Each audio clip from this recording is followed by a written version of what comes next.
আর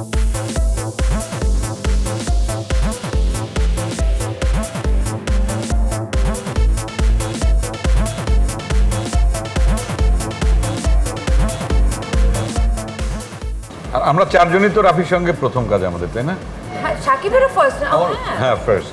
তা আমি যেটা বলি রাফির সম্পর্কে, ও হচ্ছে ওর তো একটা ফুল স্ক্রিপ্ট, হয়তো কতগুলো ড্রাফট হয়েছে সেই স্ক্রিপ্টে, যেটাই করুক না কেন অনসেটে, এবং অনসেটে আমার যতগুলো সিকোয়েন্স ছিল আমি অভিনয় করতে করতে এবং সিচুয়েশনে দাঁড়িয়ে ও যে ডায়লগগুলো এডিট করছে বা নতুন ডায়লগ দিচ্ছে, আমার কাছে মনে হলো যে আসলে অদ্ভুত, কারণ ওটা স্ক্রিপ্টে লেখা ডায়লগ আর ওইখানে সিচুয়েশনে কি বলা উচিত অথবা কোনটা বলা উচিত না, ইন্টারেস্টিং একদম একদম।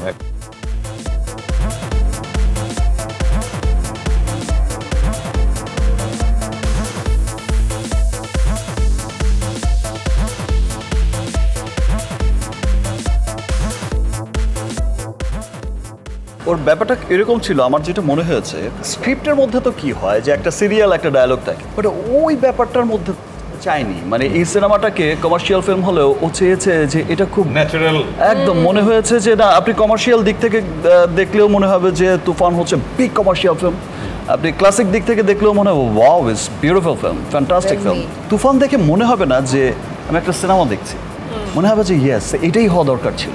উদাহরণটা হচ্ছে আমি যখন ওই ডায়লগটা যখন টেক করেও তুফান খুব ভয় পাইছি রে, এটা কিন্তু স্ক্রিপ্টে আগে কোথাও লেখা ছিল, এটা ওই সিচুয়েশনে সে আমাকে বলল রাফি যে চঞ্চল ভাই এই ডায়লগটা আমার লাগবে।